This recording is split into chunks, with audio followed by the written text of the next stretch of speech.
Hey,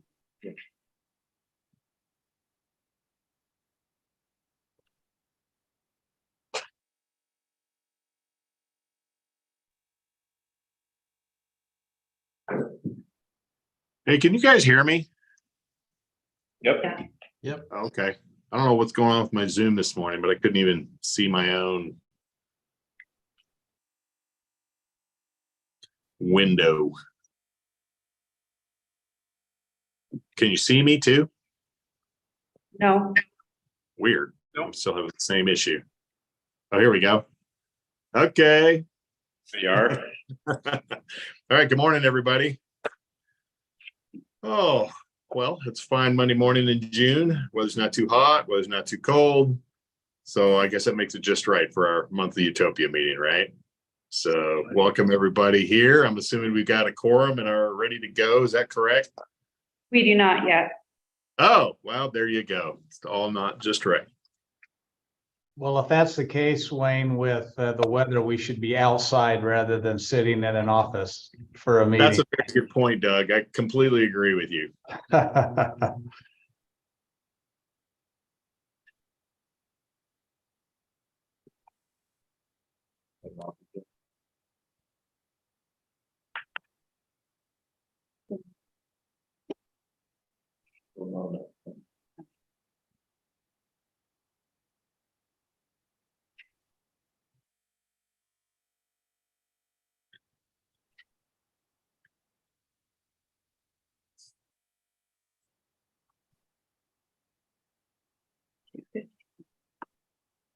For 256, we need 279.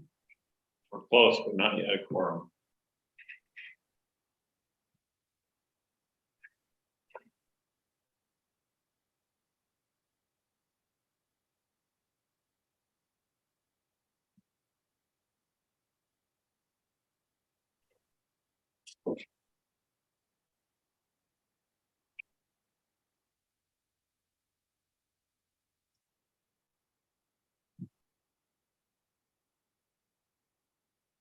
Well, I don't know any good fiber or broadband related jokes to pass the time of. Nobody has one.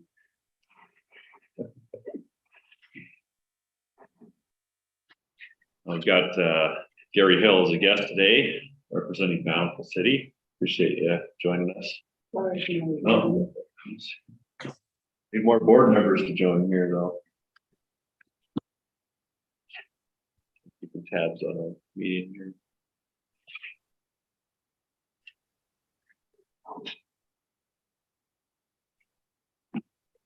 Oh, Jeff Lamson, the forum, he might be late. Sounds like a legislature calling to a vote.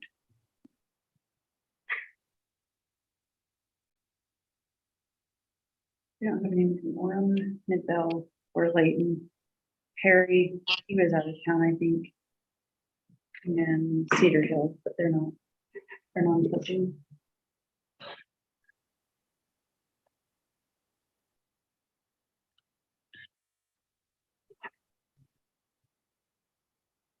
Be really short if we don't get Yeah. board members. We need to have this board meeting though. Yeah. Yeah. This is Robin from Centerville. I just hopped on. I don't know if you're looking for people. If you are, I'm here. I should be included in that. Thank you, Robin. Yeah, we're counting everybody who's joined the meeting. Just Well, I turned you on and then I walked out and came back in, so I wasn't really sure what you were talking about, but it looked like you were looking for somebody. This is Alex. Alex is an alternate, right? Mm-hmm. Would that put us over? Mm-hmm.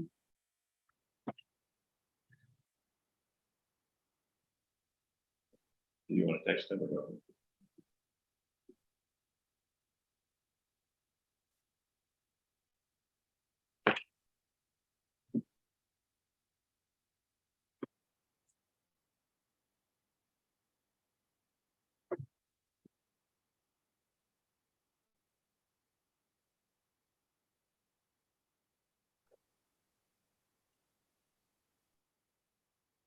Who's on Peyton or That Watson.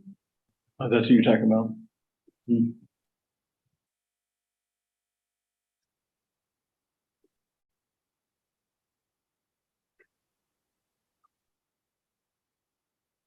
But we're here trying to see if we can scrounge up some more board members.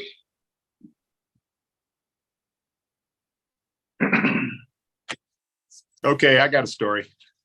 Thank you. I was just sitting here thinking I am the worst at telling jokes. However, I have decided that if it was necessary, I could do a second career as a stand-up comic, just frankly telling city stories, right?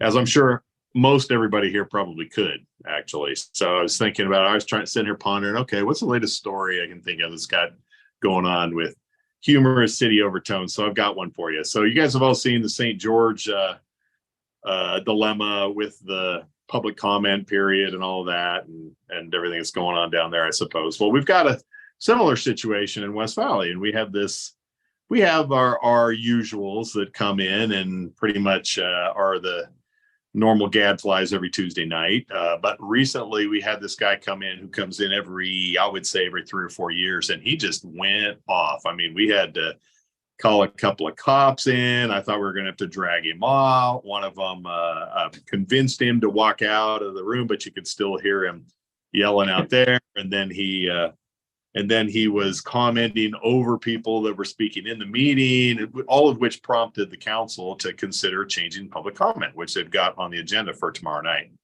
which I won't comment further on my own feelings on the subject because that's not part of the actual story. So we go and we do a background check on this guy.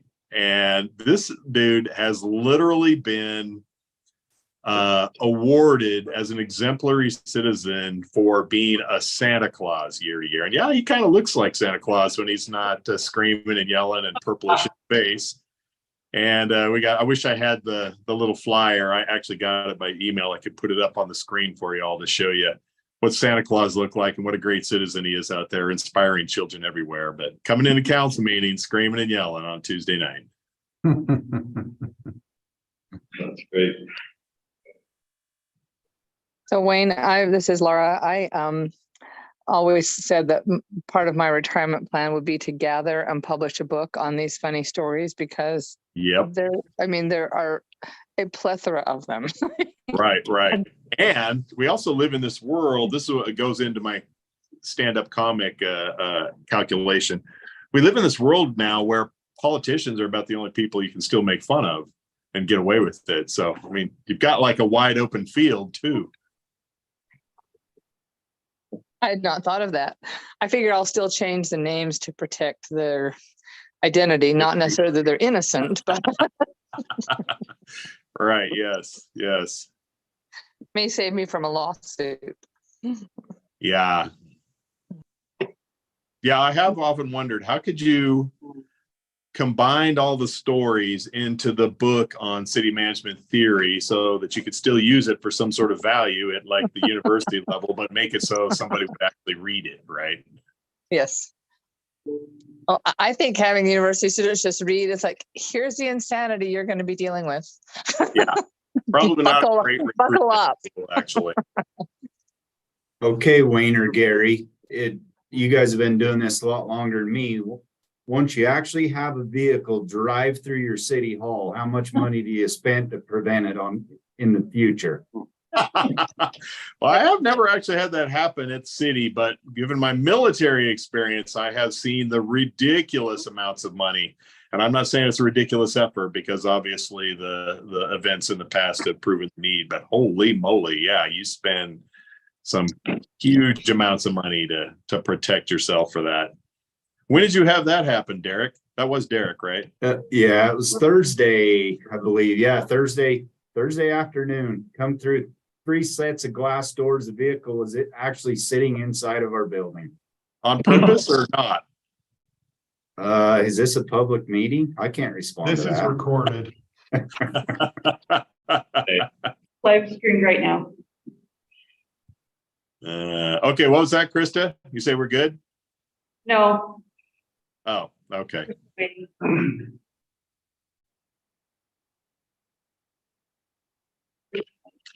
That's all. That response, I don't know if you have this phone number.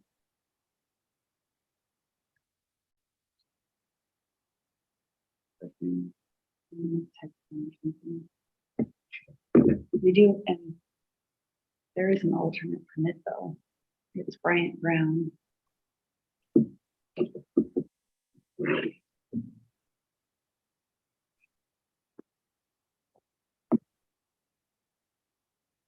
Bren is here from Orem. Is he an alternate for Councilmember Lamson? There we go. He's not an official alternate. I've never. Hey, received Bren, if you're listening in, if you can call Councilmember Lamson, see if we can Oh. get him. I got a text from Lamson saying that he's gonna be late if he can even make it, so. Okay, we don't have enough for a quorum yet, so. I'd love for them to have designated Brent as an alternate. Yeah, that would work just Unless as great. unless you can tell us that there has been something that, If I may, so Krista, the resolution I sent you from Orem, it does have me as an alternate for Utopia. Okay. Perfect. good. Then are we good? Mhm. All right, let's do it. All right, very good. Well, let's start the meeting. 11 minutes late. I apologize for that. Hopefully my story at least kept you occupied there for a moment. I was starting to think Doug and I are actually going to get outside after all here for the morning, but apparently we're going to be occupied. So welcome to everybody. I saw, or Roger mentioned that Gary's on. Welcome, Gary, and excited to have Bountiful with us as a partner here at Utopia. And is there anybody else, Krista or Roger, there I ought to recognize? I don't think so. No. You know, Okay. everybody else. All right, well, welcome to all the members. And let's go to item number 2, approval of minutes of April 10th, 2023. If I could have a motion, unless there are any questions. I'll move to approve those minutes. I think that was Adam. Thank you, Adam. I'll second them. This is Doug. All right, thank you, Doug. So we have a motion and a second to approve the minutes of April 10th, 2023. Last chance, are there any questions or any discussion? And if not, I don't know why I can never remember this, Krista. Is this one, do we need to go through the roll call for approval of the minutes here or not? No, not for minutes. Okay, all in favor of approving the minutes, please say aye. Aye. I myself. Anybody opposed? Minutes are approved unanimously. Let's move on to item number 3, public hearing to allow public comment regarding our 2024 budget for Utopia. Jason, do you want to do any introduction here before we open it up to the public hearing? Yes, I do have an introduction on this Okay, one. very good. Okay. Roger, I need to share my screen. It's telling me I can. Yeah, now you can. Okay, thank you.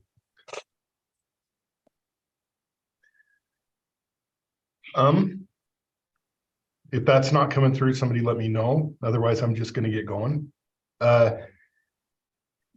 I have here's presentation on the 2024 Utopia budget. Wanted to start out and talk about some changes that are being proposed between the executive budget that was presented in April and what's being presented before you today for the final board budget. There is a significant event that is on the agenda later on in this agenda that will affect our operations for Utopia next year significantly. The budget being proposed now assumes that a contract will be approved with Bountiful City. And that's most of the changes that you're going to see in here, but I'd like to go through the changes and kind of what's changed from the executive budget to the board budget. So if we look right here, I've got some columns. Here's the executive budget for 2024. A board revision, these amounts are the changes that are being proposed from what I proposed earlier. And then a final board budget. This last column shows the difference between the final board budget and what was in 23. The biggest change on here, if you'll see this $18.8 million in revenue, this is assuming that we're doing some construction in Bountiful and being paid for the construction.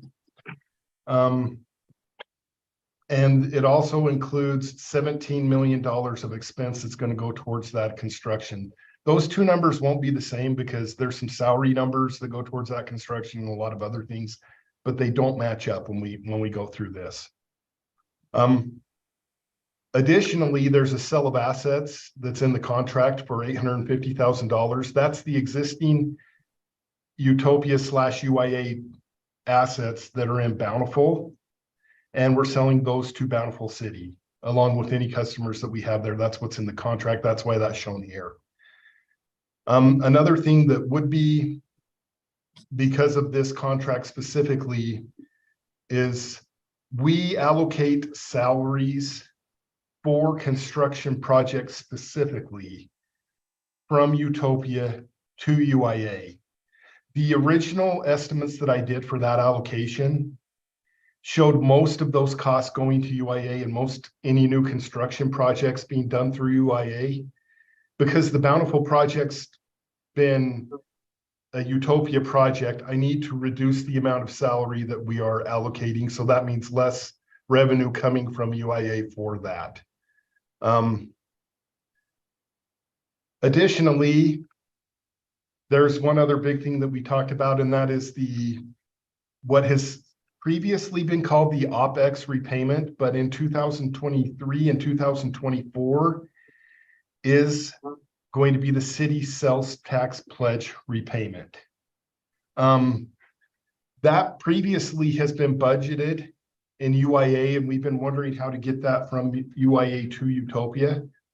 This budget revision shows that all in Utopia. What I had shown on the executive budget was reducing the debt service pledges from cities. And that's the sales tax pledge that's paying the Utopia debt, reducing it by $1.2 million.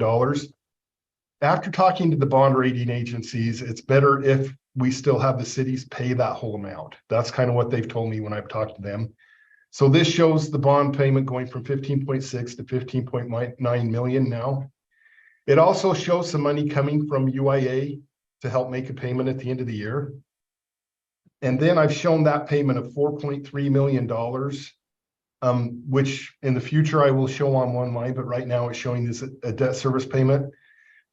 This budget for the board will show a $4.3 million payment paying back the sales tax pledges that have been paid in previous years by the cities. This year, the amount was $4 million that was paid. So that's one of the other changes we see here. The other big change you see down here is a reduction of fund balance deficit going up. We're required by state law to budget 5% of revenues as a reduction of fund balance deficit, because we have a fund balance deficit in Utopia. With all these new revenues that I'm showing right here, I need to increase this amount to be compliant with state law. And that's what I've done right here, is show compliance with state law by increasing the amount of fund balance reduction of fund balance deficit here. I know that was a mouthful, and I do have a memo in the packet that explains all of this, but do you guys have any questions on what I've been through so far? Questions from the board? So Jason, just help me understand. This is Adam. So the cities will still be paying the debt service and then just being reimbursed, basically. Yes. Okay, just to simplify it. Yes, there is an amount on Utopia's books that's showing as an amount owed to the city for the sales tax payments they've made, the cumulative plus an interest amount. That amount will go down by these payment amounts. Okay, thank you. So Jason, this is Doug. So do you have a spreadsheet that shows what that reimbursement will be for each city? I have that on the last slide on this presentation also. Okay. But yes. So we should continue to make our payment to Zions Bank as normal. Yes, that is not going to change. And I'm not sure in the near future, it sounds like it would be best to do it the way we're doing as far as the rating agencies are concerned. Okay.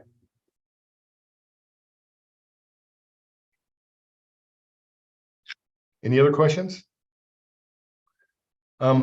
If not, I do have more of the presentation. This is pretty much the same as what we've talked about before. And I'm looking at recurring revenue here, so this doesn't really affect the Bountiful project. Although we do expect to have some customers come on by the end of the fiscal year. I haven't really changed our revenue for that in the budget. But as you can see, we're showing revenue growth from 19.8 to $1 million of revenue growth inside of Utopia for the year. Most of that coming from growth in UIA. That UIA is expecting to see from the construction projects that we've had going on there, along with from growth in existing cities, which we're still seeing growth in all of our cities. And then some commercial transport, we're projecting an increase there also. Here's a pie chart just kind of showing how our expenses are. Debt service, the orange here being the biggest, salaries and benefits being the next biggest, and then you have administrative costs and network support. I do want to point out that the Utopia debt service will be going up by 2%, which is the same on the Utopia bonds from year to year, an increase of $302,000. This is the compensation from UIA, what we project for the management fee. This is based off the number of connections in UIA. We show it going up another 16% this year from 3.3 million to 3.8. There are other charges on top of that, but this is one that shows the management fee for growth at UIA. Operating expense. Question, Jason. Oh, go ahead. Is that management fee? What determines whether that fee increases or not, and what the amount is, or is it just an annual thing that you figure with the budget? No, actually, there's a board resolution that sets the management fee. We changed it for 2023 and 2022. I'm not proposing any changes to it this year. Thank you. But it is set by the board.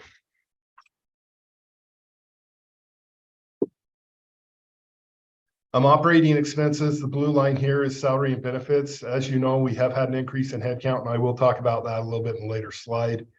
But as we have, we just topped 55,000 customers. That customer growth does have some increase. And then you're also seeing what's been approved for wages in the past. That's been in here. And so that's projected to go up by $1.5 million with 5 new positions, a net of 5. There's actually 6 new positions in the budget for this year. There's 1 purchasing specialist that was in finance and accounting that I'm frankly just not ready for right now. So we haven't done that one yet. It may come in the future. It may come in a future point in time. The total cost of those positions is $775,000.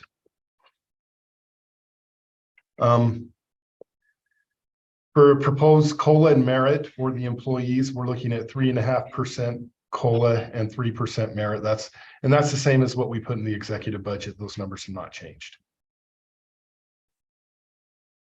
Could you talk about the Director of Governmental Affairs and what's the thinking behind that, and why I can jump in on that. So this is a position. It's a combination of things. We've got quite a bit of lobbying that we do, and then also the relationships with cities and partners and all of that. This has been something that I've wanted to do for quite a bit of time, because we're not doing as much of that as we feel like we should be. We're trying to get some changes through through the state code.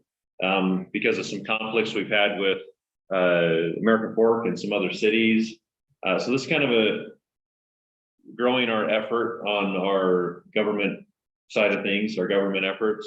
It may not be exactly what we proposed here, but that's gives us some room for a position there. But that's basically what it is. It's kind of a lobbyist and relationships person. We've paid a lot of money in the past externally to lobbying efforts and things. And so this is bringing more of that in-house. So I can understand the lobbying side of it. That seems to make sense to me. I'm struggling with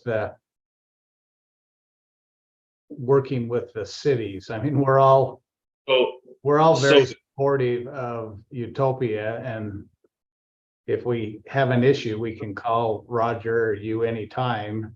I'm trying to figure out, do you have challenges with other cities that you need to have a director of governmental affairs? Yeah, I think that I've been pretty responsive to our member cities. Obviously, you're my priority and you're who I respond to. In a lot of the partnership and growth, I mean, for every one of these cities that we bring to you in a partnership, we've probably been meeting and having discussions with 10 other cities.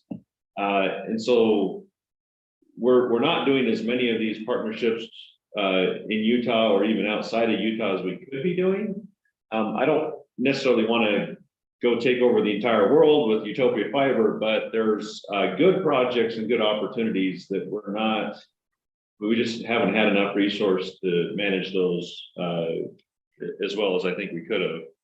And there's a lot of opportunity in front of us as well. So it's kind of a hybrid of offloading a lot of that I'm doing, although I don't expect to be really doing any less. There's just more to be done. Those relationships have been very beneficial to us. You know, if you look at what the revenue has meant for us with Idaho Falls, with the potential of Bozeman, with now Bountiful and others in partnerships with Utopia, now they've been very good for us financially. But I feel like we could do even better if we had that properly resourced. Does anybody else on the board have any concerns about that position?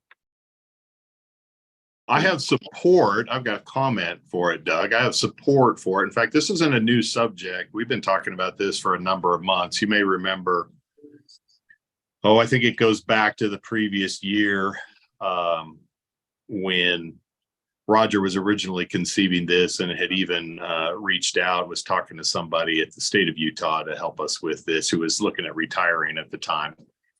But as we have examined what the possible uses for this position would be, one of the things that's come to my own mind, as well as the things that Roger talked about in terms of, you know, whether it's the Idaho Falls of the world or other cities that we might be working with outside the existing and current network, frankly.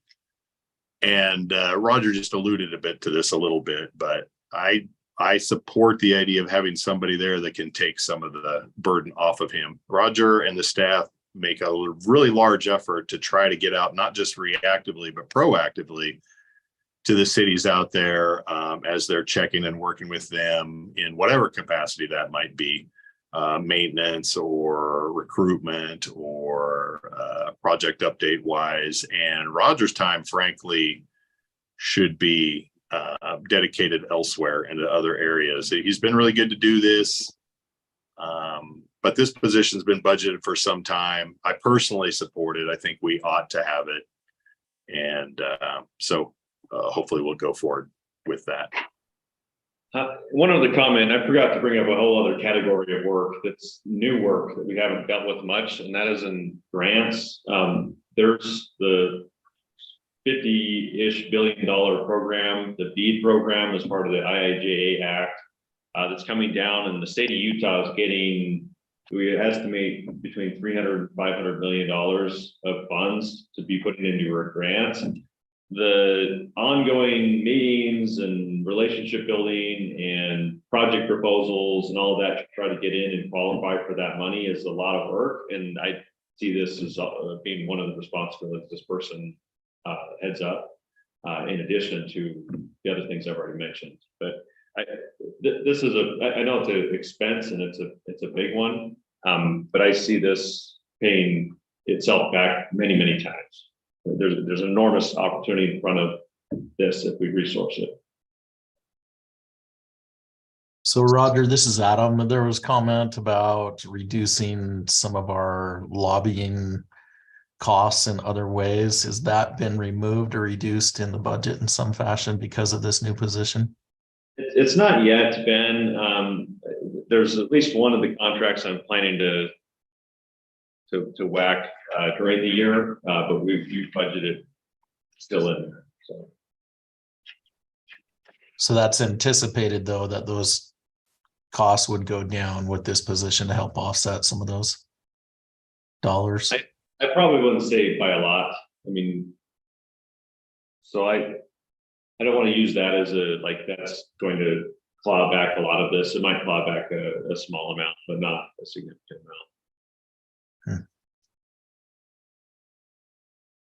And this person's working with the lobbying resources we have.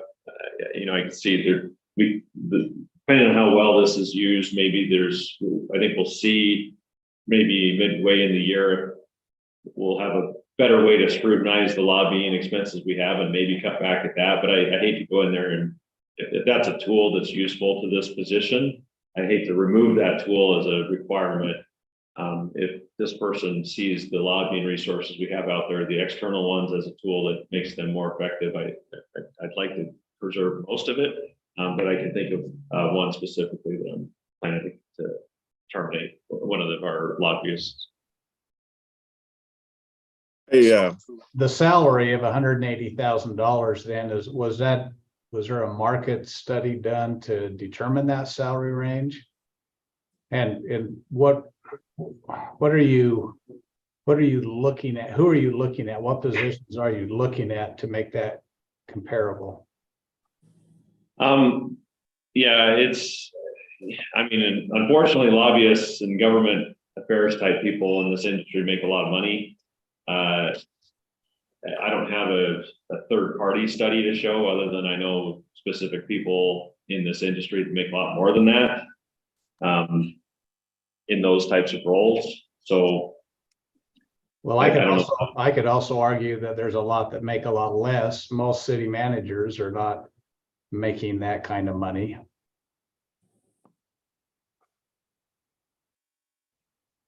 I just wonder if has there been any kind of a market study done on determining the salary? I don't have a study to point to.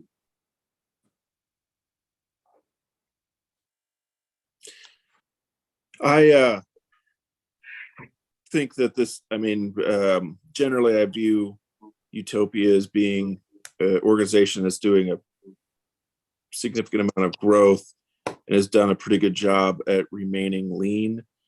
And so I think that providing some of this additional support is something that I think is necessary, especially as we continue to sort of cross borders into other communities to provide services. And with everything that has sort of been said, I could absolutely see the benefit of this position.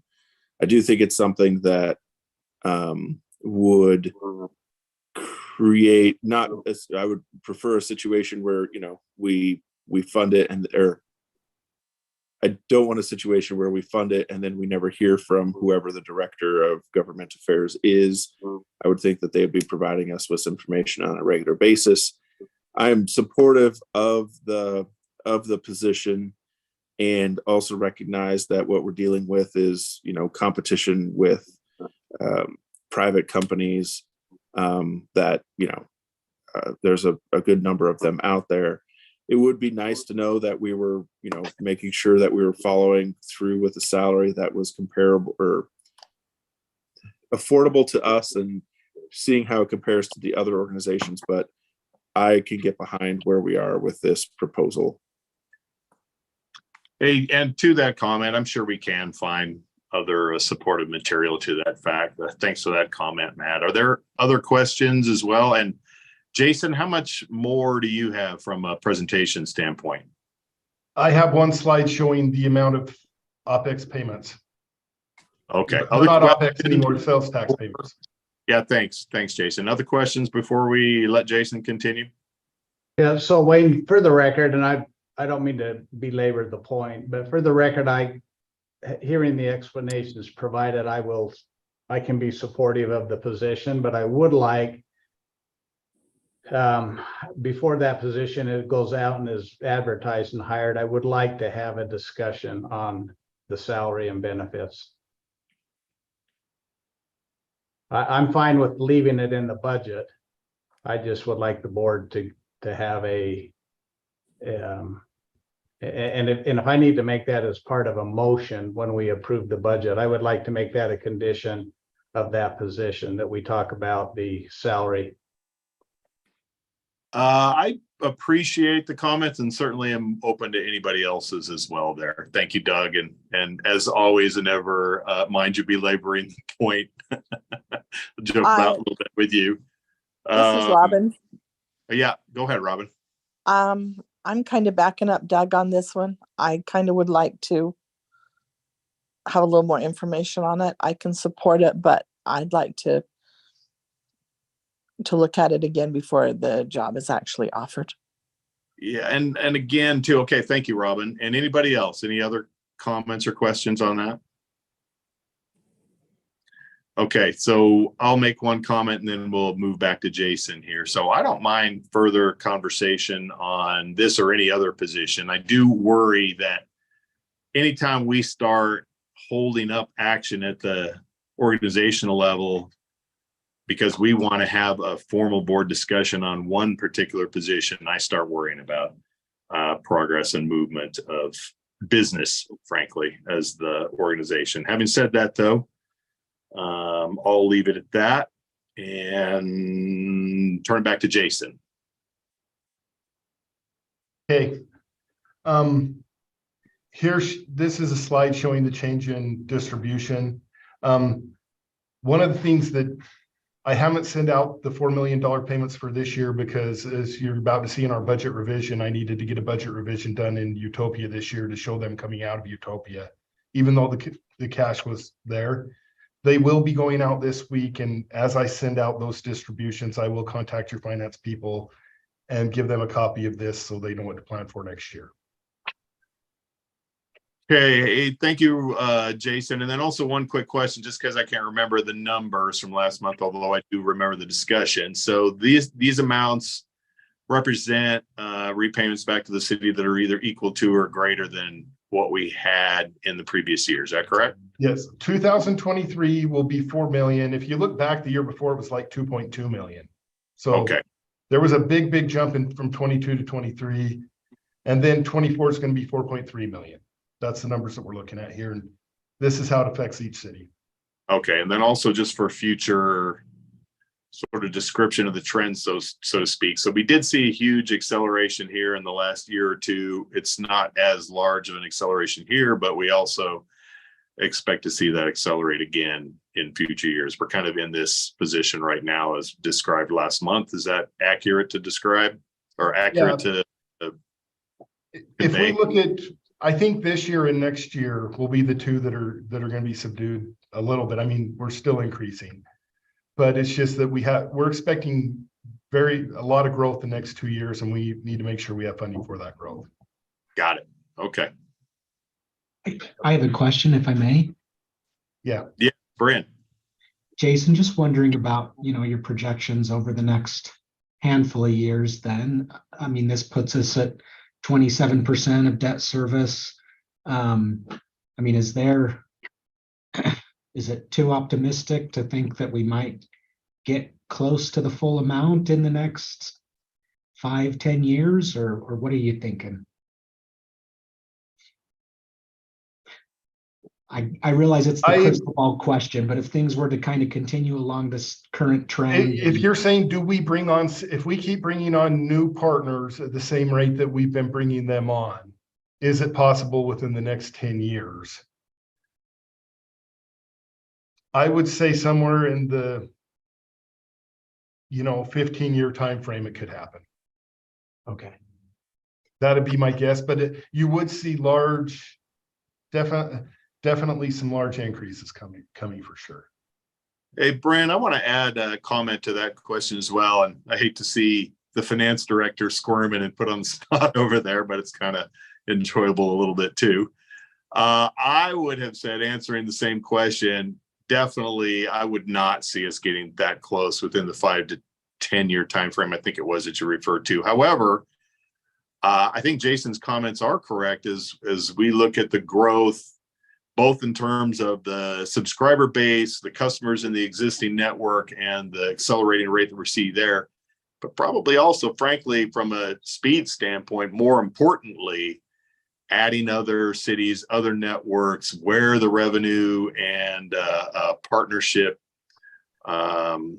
opportunities make sense, and they have to make sense. And that's something that we have really striven hard to make sure they do over these last few years. If we're going to get anywhere close to that full amount in anything close to that kind of time frame, those are the things that would have to happen. We're going to have to expand, and we're going to have to accelerate the subscriber base as it exists as well. Well, the debt service only has about 15, 17 years on it or something, isn't it? 2038 or? Well, that's actually another good point. I had forgotten to, I forgot to talk about, although we talk about that a lot. You're right. Also, as debt service starts to fall off in whatever areas, that'll help that situation too. Yeah, debt service when it falls off in Utopia, it falls off a cliff. It's one bond. Thanks. All right, very good. I forgot where we left you at there, Jason. I'm done. Okay, other questions? I just want to comment that, from Midvale's perspective, this is going to be continued. We will continue to see this as a very important part of the policies that we're looking at within Utopia, and ensuring that there is this continued increase in the amount that is being distributed back to the cities. However, I also would like to just thank you for your work. I know we had some conversations on this last time, and you had to make some adjustments in order to make this the numbers reflect what they do today. And I appreciate your listening to us and putting that work in to make this change. So thank you. Yep, thank you, Matt. Also adding thanks to that from a restatement in that discussion last month, as well as other times we've had, including today, that is a high priority for us organizationally for sure. So thank you for that. Okay. And Wayne, this is Laura, and probably everyone knows this and remembers it, but just in case there's a new board member or whatever that doesn't, the amounts that have been paid by the cities in sales tax have accrued as loans to Utopia. And when the debt does get paid off, then those monies will come back to those cities. Yeah. Yep. Thank you, Laura, for that clarification. Okay, I believe if Jason is finished, unless there are any other comments from Roger or other staff, we need to open up the public hearing. So why don't we go through that exercise, Roger? Or the door, I can't hardly tell. Are the doors open over there? Do we have any? Okay. Yeah, doors open. We don't have anybody here in person, and I've not Krista, received any comments. she's got no comment submitted by the public. So from the room's perspective, we're good. From the online meeting, I think we only have Gary as a guest, but he's the guest representing Bountiful. I don't think we have any other non-members or non-staff members. All right, well, let me make a formal statement. Yeah, let me make a formal statement to open up the public hearing for anybody who is or might want to comment. And I can't remember, do we need to have a vote for that? Yeah, do a motion. Okay, let's have a motion to open up the public hearing. I'll move to open the public hearing, Wayne. I'll Thank second you. that. All right, very good. We have a motion and a second. Derek made the motion. Who was it that made the second? Was that Robin? Robin. All right, very good. Thank you. Okay, Krista. Bren Bybee, Yes. Adam Kelly, Yes. Matt Dahl, Yes. Mark Christensen, Yes. Eric Euler, Yes. Doug Hill, Yes. Robin Meekum, Yes. Jason Sant, Yes. and Wayne Pyle. Yes.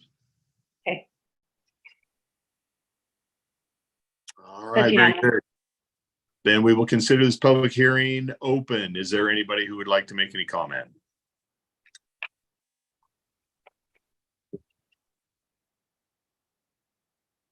We'll give that the long pregnant pause, and assuming from Roger's description earlier that there is nobody who wants to make any comment, I'll take a motion to close the public hearing.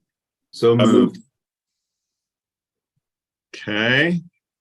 Chris, Second. did you get those? That was Derek, right? Yep.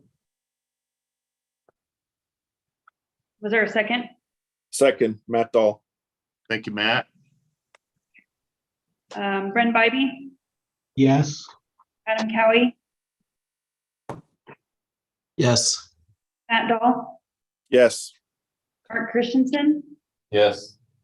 Derek Euler, Yes. Doug Hill, Yes. Robin Meekum, Yes. Jason Sant, Yes. and Wayne Pyle. Yes. Okay, thank you all. We'll consider the public hearing closed. Let's move on to item number 4, which is approval of the resolution UT 23-02 approving the annual budget for fiscal year 2024. Jason, anything else to add before we ask for a motion? Nope. All right, thank you. Can we have a motion to approve the budget? Wayne, this is Derek. I'll move that we approve the fiscal year 23-24 budget for Utopia. Thank you very much, Derek. How about a second? Yeah. Second, Matt Dahl. Go ahead. So, Sorry. so just a point of order then, if I'm interested in what we talked about earlier, do I need to state that as part of a revised motion, or can that just be understood that we'll talk about that position before it gets advertised? Yeah, I would say you probably ought to make a formal amendment to that, Doug, because I'm not sure I agree with that, and I'm not sure where the rest of the board sits. So we probably ought to at least look at it from that standpoint. Thanks for asking that question. Krista. Okay, all right. How do we need to proceed here? Do we need a second, which we had from Matt, to the motion first, and then to make an amendment to the motion? How should we proceed?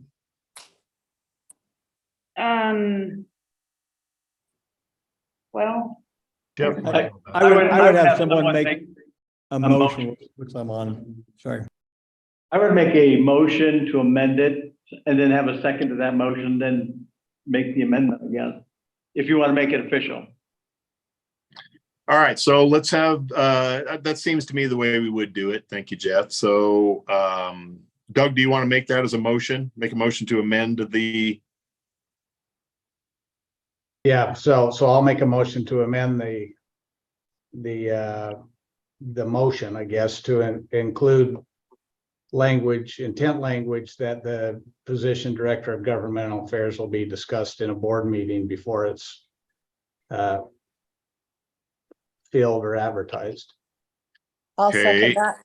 And then we got a second from Robin. hold on, Jeff, just so I'm clear, wouldn't they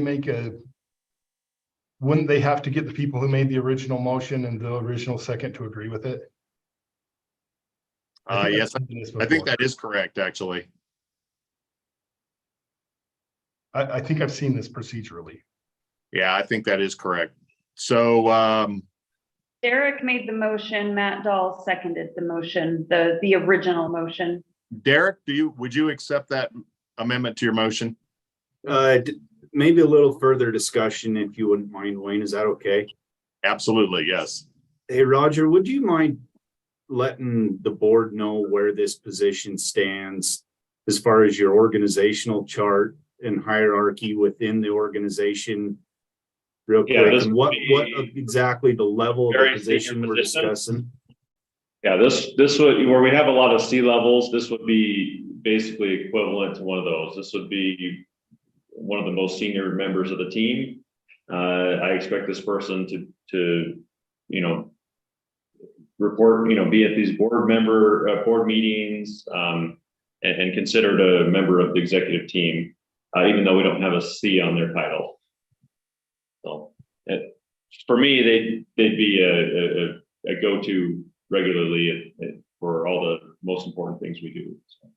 And the wages that we're proposing are in line with that level within Utopia's organization? Again, what I have in mind for this isn't someone we're kind of promoting up into this role. This is hiring someone very experienced and senior in the industry that could come in running versus hiring on the low end of the range. I mean, if we were saying what is the range of qualification for this, I would like to hire on the high end, to at least have the flexibility from a budget perspective to do that.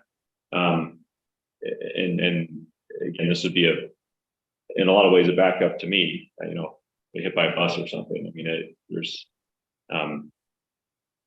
some value in having some senior members of this team who come in very strong. If I could add to that as well, I also want to remind everybody, this is not a new conversation. Roger actually brought this position to our attention for consideration. I can't even remember how far long ago it was. I want to say like 6 months, 9 months, or maybe my memory's wrong and he was just talking about a potential candidate to me. But we had a candidate that he was looking at recruiting actually from the state of Utah out of the Department of Transportation, who would definitely have been hired at this level of salary. And in the end, we were not able to get that person because they were recruited elsewhere, largely due to salary. Is that correct, Roger? Yeah, that's correct. We were again, not significantly less than the amount, and it wasn't enough. So this is a higher amount. Hopefully we could recruit somebody with this amount. And my memory might be faulty as to how long or much we talked about in actual board meeting, but I do remember this position being added to the structure as discussed before. So Wayne, then, and again, I'm not opposed to the position. My motion is to talk about the salary, and I'd just like to see some more backup for that salary is all I'm asking for, which is not appropriate for this meeting, but sure. It was indicated as a new position.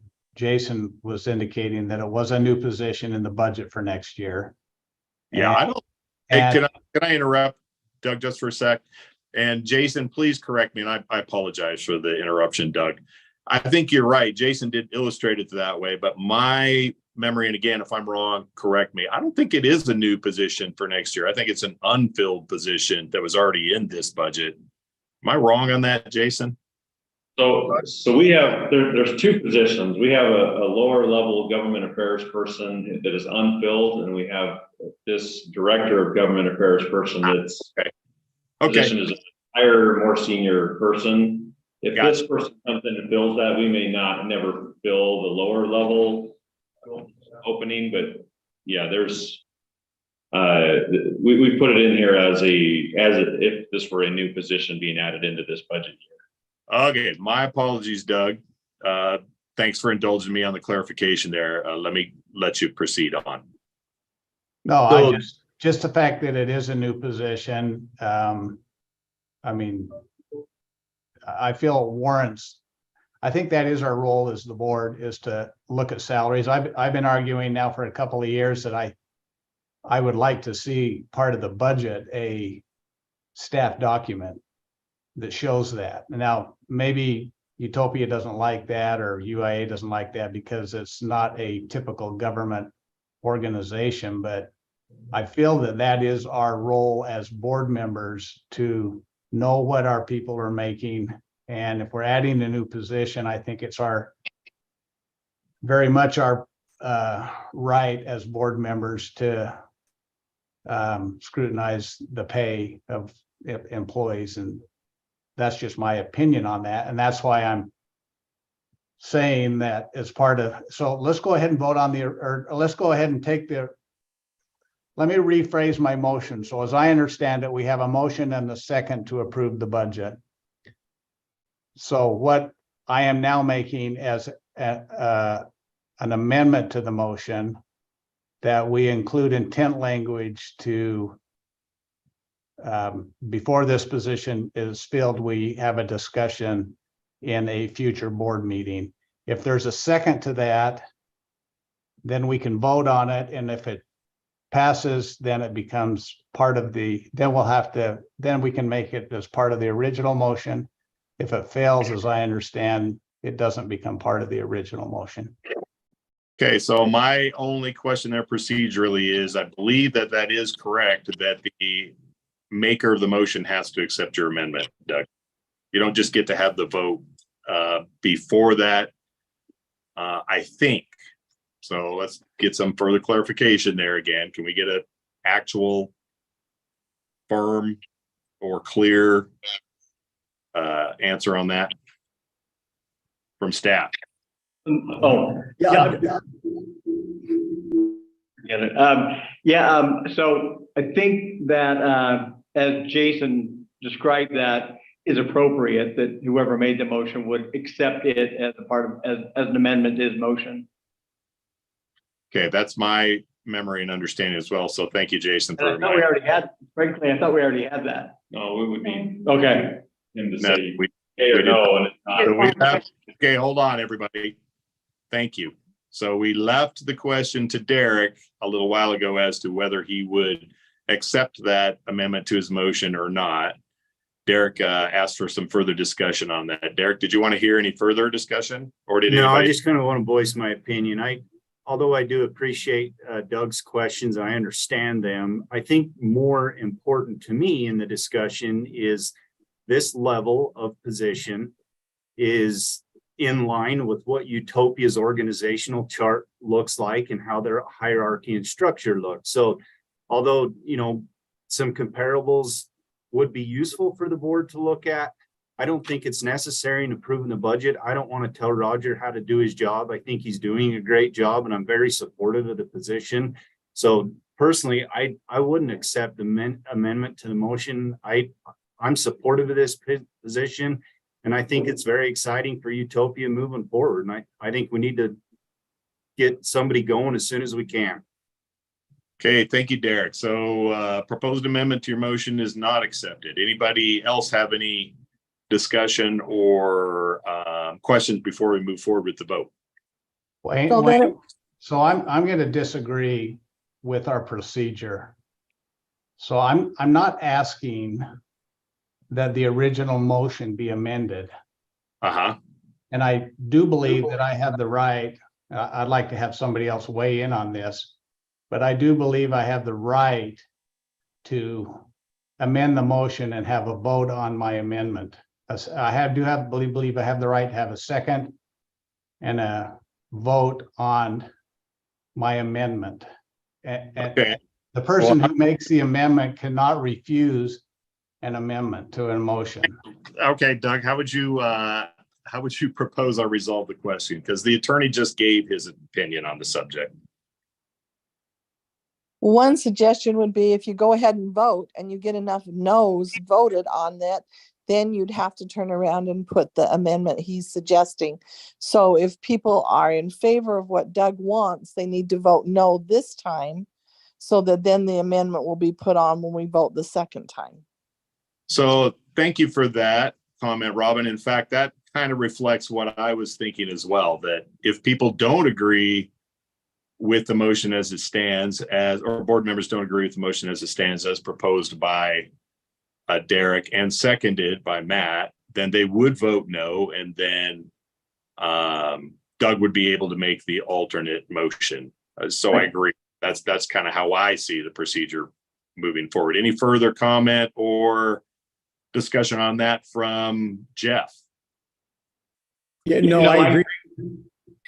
I don't know why I keep doing that. You think I'd learned at some point. Yeah, I agree with that logic as it moves, because that's how motions work. Okay. So I would Doug, agree with taking a vote. I would agree with voting on the original motion. Okay. And if it doesn't pass, then certainly anyone else can bring another motion for the approval of the budget. Exactly. That's how I was kind of mapping it out in my mind anyway. Doug, I'll give you another chance for conversation here if you wanted to add. Maybe that gives you a chance to make further the case on or as the motion is considered. Well, I'll defer to the attorney's opinion. I don't think that's correct, but I will go ahead and vote. I don't think it's right, because now I have to vote against the budget, which is not my intent. I believe I can have an amendment that stands on its own, but I will go with the attorney's opinion and I'll cast my vote. Okay, So all right. As long as the whole board understands that if they're wanting Doug's idea, then they're not going to really vote the budget down. They're just voting no on the first go round. And then there'll be a new budget with that amendment made to it. And then they'll get to vote again and the budget will go through. So I just want everybody to understand that that's how it's going to work. Yep.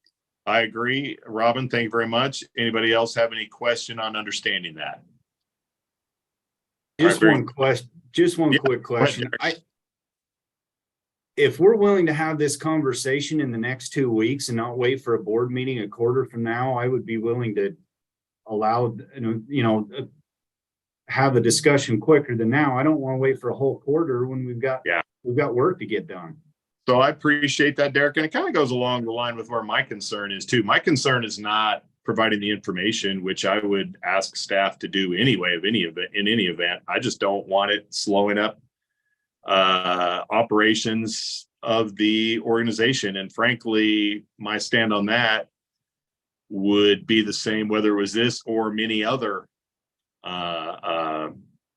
items that we might be considering. So I would have Roger provide that. I kind of already asked for that anyway, I think, or alluded to it. And to your other question, Derek, I won't be able to. I'm going to be leaving town here on Friday, and I won't be back till after 4th of July. So I wouldn't be able to do that anyway. And I don't know if any of the others are there or not.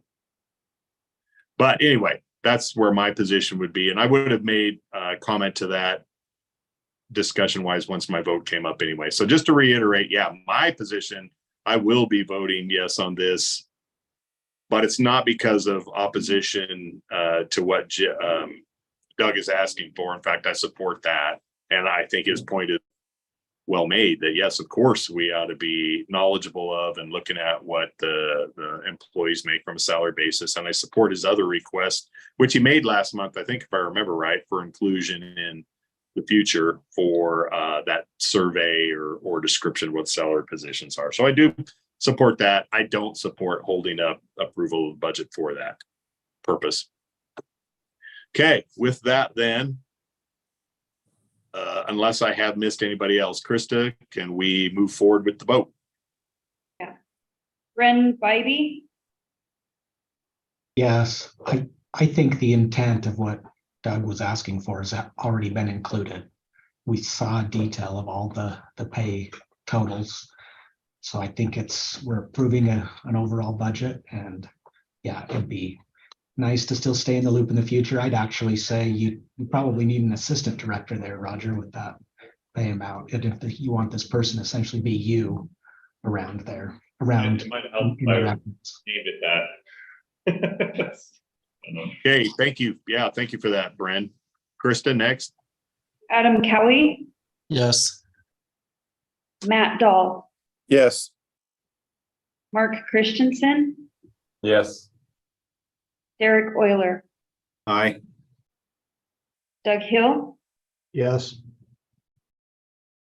Robin Meekum?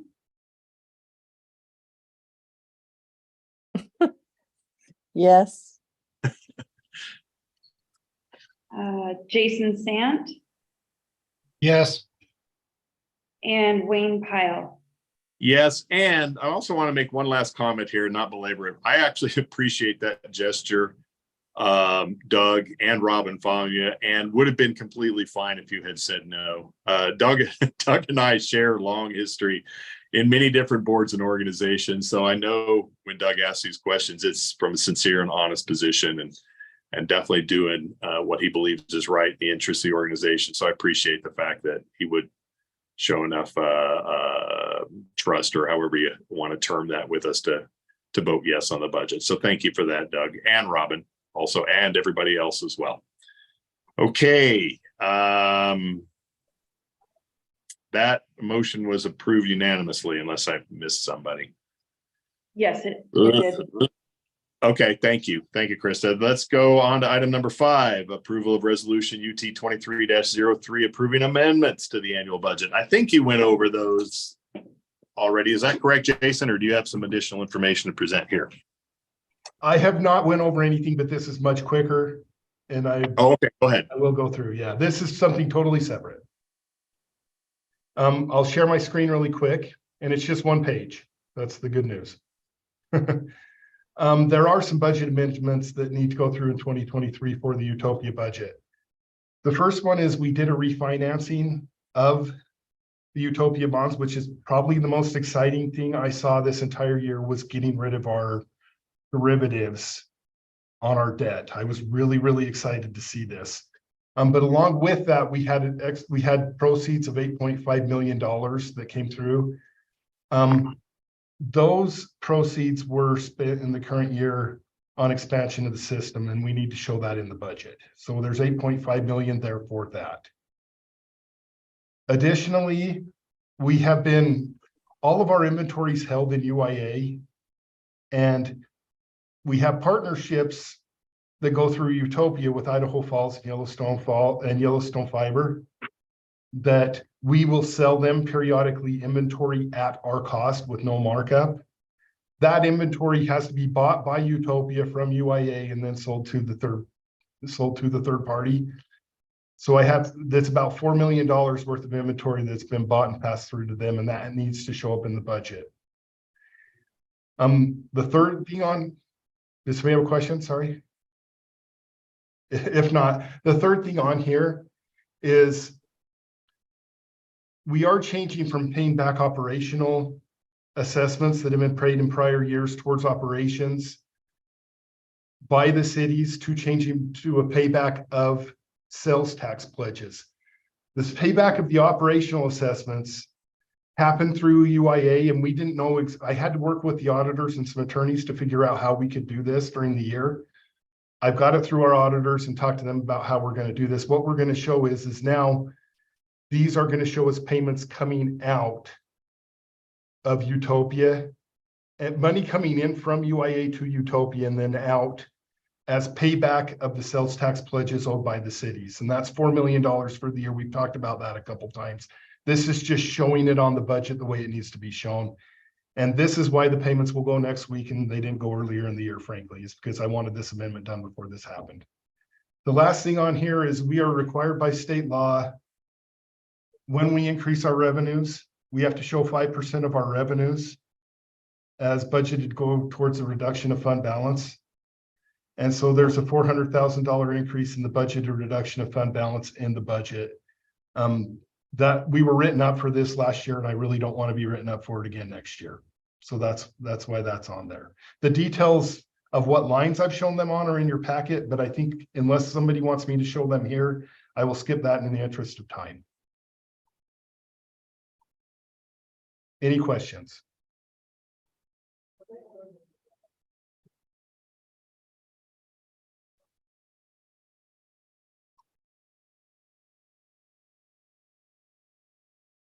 You're muted, Wayne.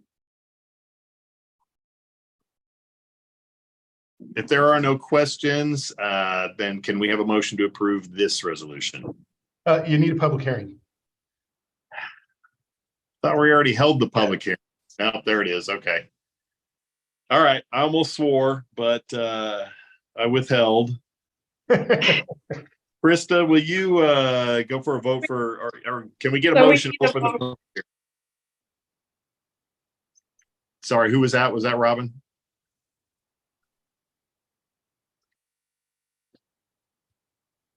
Motion to go into a public hearing. Thank you, Jason. Can we have a second? Second, Doug. All right. Thank you, Doug. Krista, you want to go through the roll call? Bren Bybee, Yes.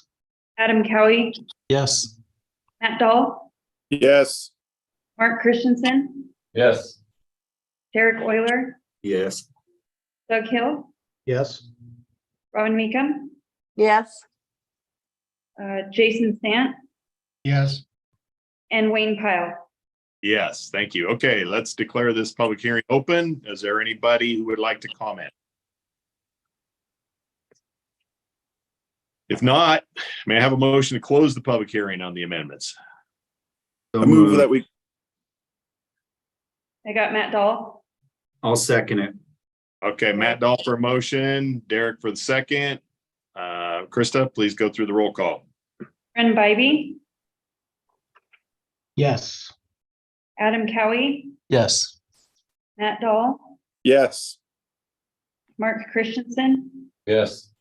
Derek Euler, Yes. Doug Hill, Yes. Robin Meekum, Yes. Jason Sant, Yes. and Wayne Pyle. Yes, okay, thank you. That resolution 23-03 was approved unanimously. Let's move on to. That just closed the public hearing. Now we need to approve the resolution. All right, thank you, Christopher, catching me. Motion to approve 23-03. Yeah, I'll make a motion that we approve the resolution 2303. Thank you, Doug. Fiscal year 23 budget. Yeah, pardon me. Sorry about that. Thank you. I'm getting ahead of myself a little bit. Okay, second on the motion. Second, Matt Dahl. Thank you, Matt. Krista. Ren Bybee, Yes. Adam Cowie, Yes. Matt Dahl, Yes. Mark Christensen, Yes. Derek Euler, Yes. Doug Hill, Yes. Robin Meekum, Yes. Jason Sant, Yes. and Wayne Pyle. Yes. Okay, thank you. All right, item number 5, resolution 2303 is approved unanimously. Item number 6, consider approval of resolution 23-04, approving a fiber network construction and network management services agreement between Utopia and authorizing the director to execute it. Oh, I had to go to the second page there. And related matters. Okay, go ahead, Roger. All right. Well, we're excited about this partnership opportunity. We've had several different partnerships over the years. This one is a little bit unique, so I want to jump into some of the details. We've had some partnerships that live in UIA. Usually, UIA doesn't have any staff. It is a financing entity. So when we're financing a project and we own that network, we've done them under UIA.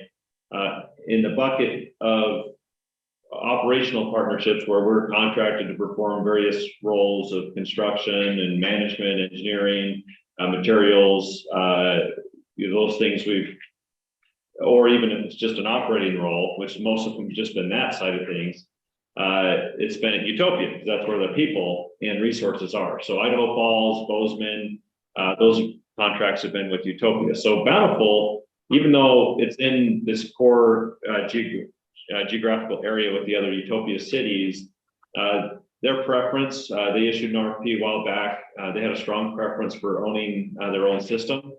And so we put together a proposal that was still, we felt, beneficial to Utopia, but still checked the boxes of the structure that Bountiful City wanted. And so this would be a Bountiful fiber or Bountiful City owned fiber network, contracting with Utopia to build and operate the network for them in their behalf. And yet we still were able to kind of strike the right balance of original cities and partner cities, and have come up with different things. So some of the things unique in this is we do have fiber assets in the city today. Part of that was, well, we don't want to be competing with Bountiful if they're their own city network. So we're selling those assets to them and they will benefit from the revenue in a profit share situation. We still get 50% revenue for all the businesses in the city, but they will be getting 50% of the revenue that they can use to help pay for their own bonds. They're issuing a bond. The project cost is $45,432,000. Add to that, we have the $850,000 of the purchase out of the original assets that we previously put into the city. So we're at about $46.2 million in a contract price with them. On an ongoing basis, we have operational revenue. So we will be operating and maintaining the system with our NOC, our field technicians, our locators.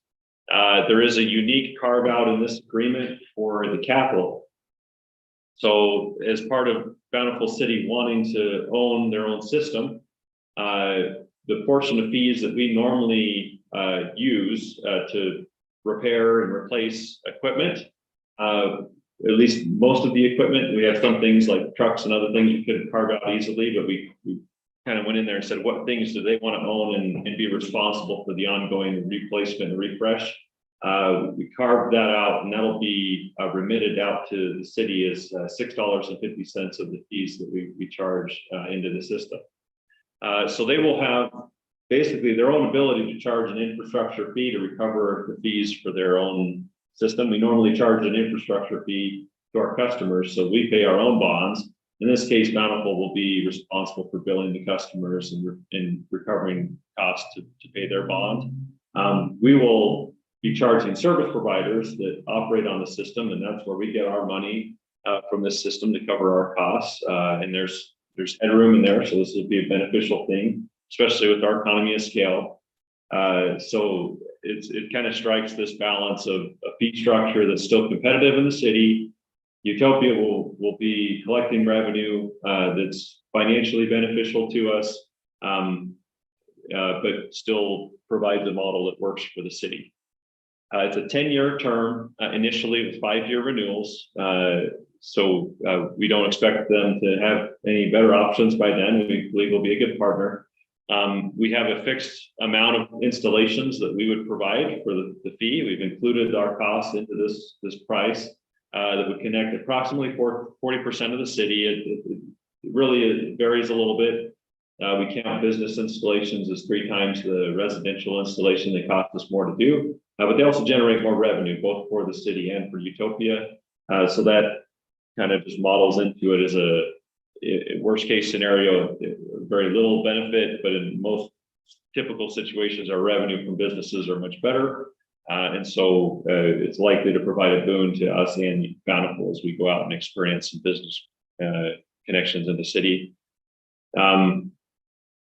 And other than that, it looks a lot like Utopia. So it'll be Utopia trucks going through the city, Utopia kind of branded stuff, but there'll be a little bit of a different price structure in the city to in consideration of their bond and our cost structure all kind of adding up.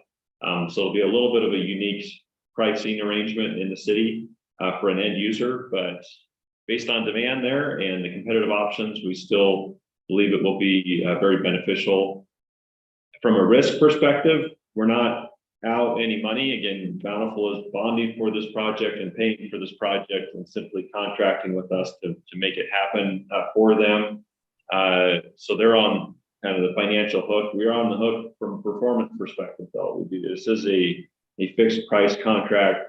We have priced it to make sure that we are going to be okay in covering our costs with not just external costs, but internal, our time and resources that we're putting into this project. It should be a good financial situation for us and the city. So anyways, that's kind of dumping it all out in front of you. What questions do you have about this partnership, this agreement? The actual agreement is in the packet. Roger. Yep. Before we proceed with questions from the board, I wanted to give Gary the opportunity to also speak or address the project if he'd like. Thanks, Wayne. It's good to be here and great to be at this point. Maybe just for the benefit of the board, Bountiful started our journey of looking at fiber spring of 2020. And so it's been about 3 years now. And we had no definite outcome in mind about what we wanted to do. We looked at every option, including becoming a UIA member, to partnering with Google, to ultimately the city council decided that we wanted some option where we could own the infrastructure ourselves. We have, we have our own landfill, we have our own power utility, and not that those are similar, but that we've seen the benefit of owning our own infrastructure over the years. We realize this model doesn't work for everybody or very many, but we did a pretty extensive bit of research and then an RFP. I think what's funny about it is that I think there were people who were convinced from the beginning that our minds were made up one way or another, that we've been accused by by some parties that this was all to get Utopia on our side from the beginning, and we've been accused, on the other hand, that we had it in for Utopia. I can just say this, that it's been a great process to learn about fiber, and at the end of the day, we are absolutely convinced that we're making the right decision to partner with Utopia versus any other model that we could have done. The negotiations with Roger and his team have been outstanding, all done in good faith. So responsive with information. I think at the beginning of the process, we had a very split council on what we should do. They ended up supporting this unanimously and enthusiastically, I might add, at our last council meeting. We're very excited to go. Appreciate the integrity of Utopia and what you're bringing to the table. And we look forward to making both Bountiful and Utopia looking good.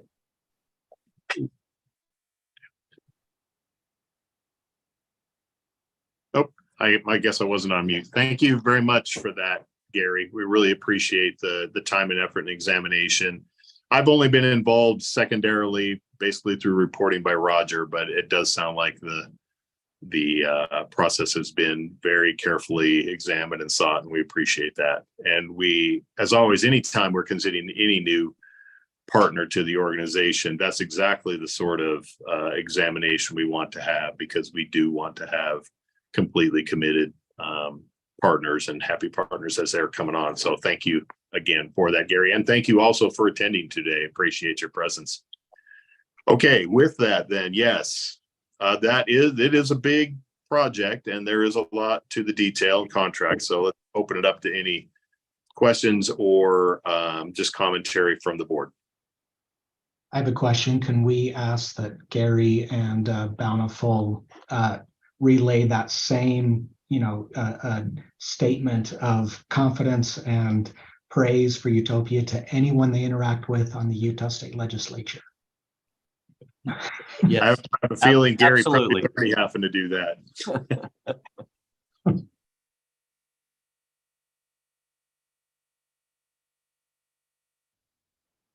Okay, other. Add that Gary made comments about the negotiations going very well, and his team is Gary and others on his team have been phenomenal to work with.